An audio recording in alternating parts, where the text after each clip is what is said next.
నమస్తే. వైజాగ్‌లోని తహసీల్దార్ రమణయ్య ఈయన మర్డర్ వెనక ఏమున్నాయి, అసలు జరిగిన విషయం ఏంది అనేది మనకు వివరించడానికి సీనియర్ జర్నలిస్ట్ దాము బాలాజీ ఉన్నారు. ఆయన అడిగి తెలుసుకుందాం. నమస్తే సార్. నమస్తే సార్, ఈ తహసీల్దార్ రమణయ్య మర్డర్ ఎలా జరిగింది? జరిగిన విషయం అందరికీ తెలిసిందే, కానీ దీని వెనుక ఏమున్నాయి అనేది మీరే చెప్పాలి. మొన్న నైట్ ఆయన కొమ్మాదిలో ఆయన అపార్ట్మెంట్లో ఉన్నాడు. ఆయనకి ఆ రోజే ఛార్జ్ తీసుకున్నాడు. కొత్తగా ఆయనకి ట్రాన్స్ఫర్ అయింది విజయనగరం. అక్కడికి వెళ్ళి ఛార్జ్ తీసుకొని అక్కడ పరిస్థితుల మీద డిప్యూటీ తహసీల్దార్తో, సర్వేయర్లతో వాళ్ళతో మీటింగ్ పెట్టాడు. ఏం జరుగుతుంది ఏంటని చెప్పాడు. గవర్నమెంట్కి సంబంధించిన స్కీములు స్ట్రిక్ట్గా అమలు చేయాలి మనం, ఇవన్నీ మాట్లాడాడు. ఇంటికి వచ్చాడు. అపార్ట్మెంట్ బేస్మెంట్లో ఆయనకి ఒక వ్యక్తి వచ్చి మాట్లాడుతున్నట్టుగా విజువల్స్ ఉన్నాయి. సో కాసేపు ఆర్గ్యుమెంట్ జరిగింది. దాని తర్వాత అతను ముందే రాడ్ తెచ్చుకున్నాడు. ఆ రాడ్ ఇనుప రాడ్తో తల మీద కొట్టడంతో ఆయన పడిపోయాడు. దాని తర్వాత ఆయన పదే పదే తల మీద కొట్టి చనిపోయాడని డిసైడ్ చేసుకున్నాక అక్కడి నుంచి వెళ్ళాడు. కంప్లీట్గా బ్లడ్ అంతా కింద కారిపోయింది. సో దాన్ని చూసిన వాచ్మ్యాన్ పరిగెత్తుకుంటా వెళ్ళి వాళ్ళ ఫ్లాట్లో భార్యకి సమాచారం ఇస్తే ఆమె కిందకు వచ్చి చూసి ఇమ్మీడియట్గా 112 ఫోన్ చేస్తే వాళ్ళు వచ్చి హాస్పిటల్లో తీసుకెళ్ళి చేర్చారు.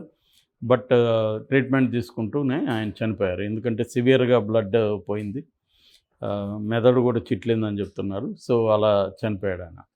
సో ఇప్పుడు ఏంటంటే పోలీసులు నిన్నటి వరకు వాళ్ళకి పోలీసులు సీసీటీవీలో చూశారు, ఎవరై ఉండొచ్చు ఏంటి వాళ్ళకు ఒక ఐడియా వచ్చింది. కానీ ఆయన పేరు కానీ హంతకుడి పేరు కానీ అవన్నీ బయట పెట్టలేదు. దానికి కారణం ఏంటంటే హంతకుడు పారిపోయాడు కాబట్టి అతను పట్టుకునే వరకు మేము పేరు బయట పెట్టమని చెప్పారు. నిన్న బయట పెట్టారు ఆ పేర్లు.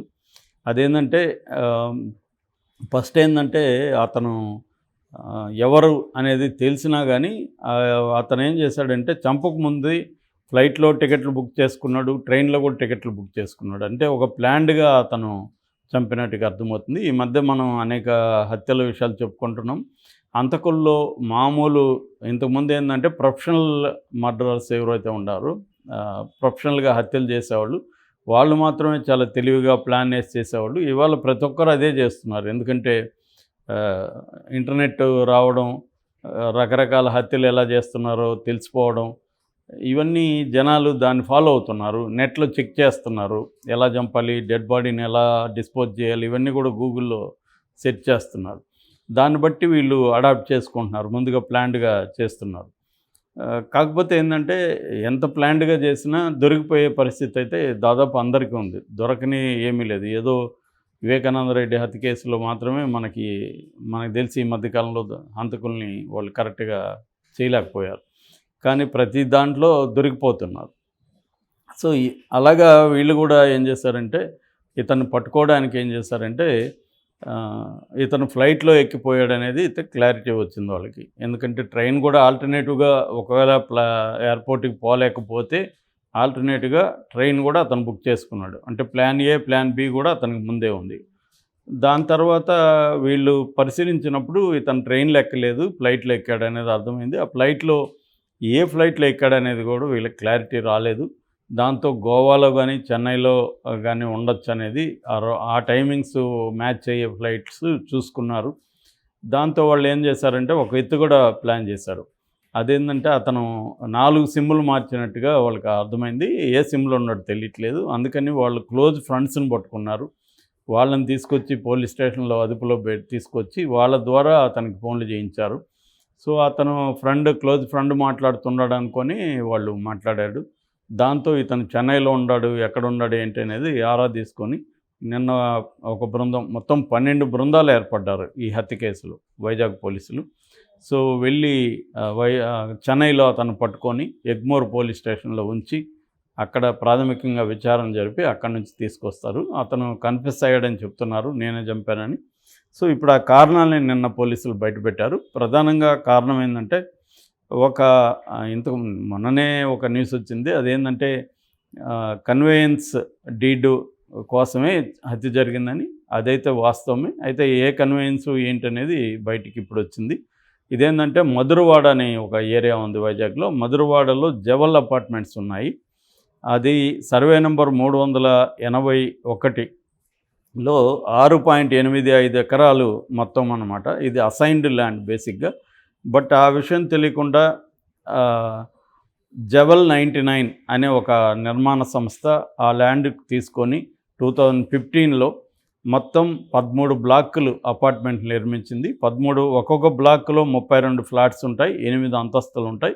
అలాగా మొత్తంగా 13 బ్లాకుల్లో వీళ్ళు అపార్ట్మెంట్లు కట్టారు. అయితే ఇది 2018లో గవర్నమెంట్ ఏం చేసిందంటే, ఇది ప్రభుత్వ భూమి, అసైన్డ్ భూమి అంటే ఎవరికి అసైన్ చేయలేదు, ప్రభుత్వ భూమి కాబట్టి మీరు కట్టింది చెల్లదని చెప్పి 22(a) అని దాంట్లో పెట్టేసింది, పెండింగ్లో పెట్టింది. దానివల్ల ఇప్పుడు ఆ అపార్ట్మెంట్స్ అంతా వేస్ట్ అయిపోయే పరిస్థితి ఉంది. అందుకని ఈ జివల్ 99 సంస్థ ఏం చేసిందంటే ఒక బ్రోకర్కి అప్పగించింది డీల్ చేయమని. రియల్ ఎస్టేట్ బ్రోకర్స్ ఉంటారు, వీళ్ళు తహసీల్దార్లతో కలెక్టర్లతో డీల్ చేస్తుంటారు. అలాగా మురారి సుబ్రహ్మణ్యం అనే ఒక వ్యక్తి రంగంలోకి వచ్చాడు. అతను ఎవరంటే గతంలో అమరావతిలో రియల్ ఎస్టేట్లో బాగా ఈ బ్రోకరేజ్ చేశాడు. దాని తర్వాత అతను వచ్చి వీళ్ళ దగ్గర 2.5 కోటి వరకు 2,50,00,000 వరకు వసూలు చేసి నేను డీల్ చేస్తానని చెప్పి 59 లక్షలు రమణయ్యకి ఇచ్చానని చెప్తున్నాడు అతను. ఇచ్చాడు కానీ అతను చేయకుండానే ట్రాన్స్ఫర్ అయిపోయాడు వైజాగ్ నుంచి విజయనగరంకి. సో దానివల్ల ఇప్పుడు కొద్ది రోజులు అతను దాన్ని ఏమంటారు, అండర్ గ్రౌండ్ కూడా వెళ్ళిపోవాల్సి వచ్చింది రమణయ్య కొన్ని నెలల పాటు. 2022 నుంచి అండర్ గ్రౌండ్లో ఉన్నాడు. ఓన్లీ ఒక 6 నెలల ముందు మాత్రమే మళ్ళీ వెళ్ళి మధురవాడలో ఈ జివల్ అపార్ట్మెంట్లోనే, జివల్ పార్క్ అపార్ట్మెంట్లోనే ఉంటున్నాడు. నేను డీల్ చేస్తానని వాళ్ళకి మళ్ళీ భరోసా ఇచ్చాడని చెప్తున్నారు. సో రమణయ్య చేయకుండా ఎప్పుడైతే వెళ్ళిపోయాడో ఇతను లేడు కాబట్టి ఇతను చేయలేడు కూడా, విజయనగరం వెళ్ళిపోయాడు. కాబట్టి ఇతన్ని చంపేస్తే బుద్ధి వస్తుంది అనేది వెళ్ళి ఫైనల్గా ఇప్పటికైనా నువ్వేమన్నా డీల్ చేసి కొత్తగా విశాఖపట్నం వచ్చే తహసీల్దార్తో డీల్ చేసి నువ్వు బాధ్యత తీసుకొని చేస్తావా లేదా అనేది అడగడానికి వెళ్ళాను. ఎందుకన్నా మంచిది చంపేద్దామని కూడా అతను ఒప్పుకోవడానికి నాకు ఉంది ఐడియా. అందుకనే రాడ్ తీసుకెళ్ళాను, ముందే టికెట్లు రిజర్వ్ చేసుకున్నాను. ఎందుకంటే ఇమ్మీడియట్గా దొరకకూడదు అనుకున్నాను, కొంత టైం తీసుకోవాలనుకున్నాను.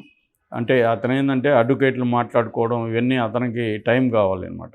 అతనికి తెలుసు దొరికిపోతానని, బట్ టైం తీసుకునేదానికి ప్లాన్ చేశాను అనేది అతను చెప్పినట్టు తెలిసింది. సో దీనికి సంబంధించి ఏంటంటే ఇటువంటి ల్యాండ్స్కి సంబంధించి జీవో తీసుకొచ్చింది వైసీపీ ప్రభుత్వం. జీవో నెంబర్ 388 అనమాట, 388 నెంబర్ జీవో తీసుకొచ్చింది. ఆ జీవో ప్రకారం రెగ్యులరైజ్ చేసుకోవచ్చు, వీటిని క్రమబద్ధీకరణ అంటారు, అది చేసుకోవచ్చు అనమాట. అది చేసుకోవడానికి కన్వేయన్స్ డీడ్ అంటారు. అంటే 20 ఏళ్ళుగా చేతులు మారకుండా ఒకే దగ్గర ఉంటే దానికి డబ్బులేమీ కట్టకుండా కన్వేయన్స్ డీడ్ ద్వారా, సేల్ డీడ్ అంటే మామూలుగా డబ్బులు కట్టాలి, కన్వేయన్స్కి అది ఉండదు అనమాట. సో 20 ఏళ్ళుగా ఒకే దగ్గర ఉంటే దాన్ని మార్చుకోవచ్చు. అలాగా రెగ్యులరైజ్ చేసుకోవడానికి ఈ మురారి సుబ్రహ్మణ్యం అలియాస్ గంగారావు, గంగాధర్ అని కూడా పేర్లు ఉన్నాయి ఈయనకి. సో ఇతనికి వాళ్ళు ఇచ్చారు జివల్ 99 వాళ్ళు.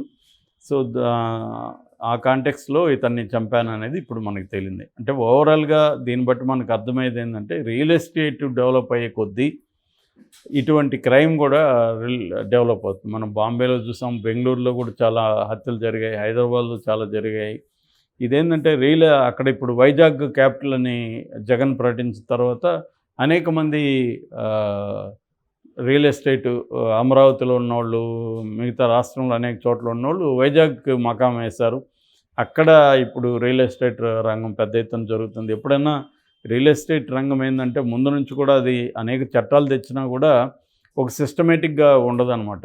ముఖ్యంగా వీక్ ఓనర్స్ ఉన్న ల్యాండ్స్ని టార్గెట్ చేస్తారు వీళ్ళు. అట్లాగే అసైన్డ్ ల్యాండ్స్ ఇప్పుడు ఏంటంటే అక్కడంతా సిటీ ఎక్స్పాండ్ అయ్యే కొద్దీ అసైన్డ్ ల్యాండ్స్ అంతా కూడా సిటీలోకి పరిధిలోకి వస్తాయి, అవి కాస్ట్ పెరిగిపోతాయి.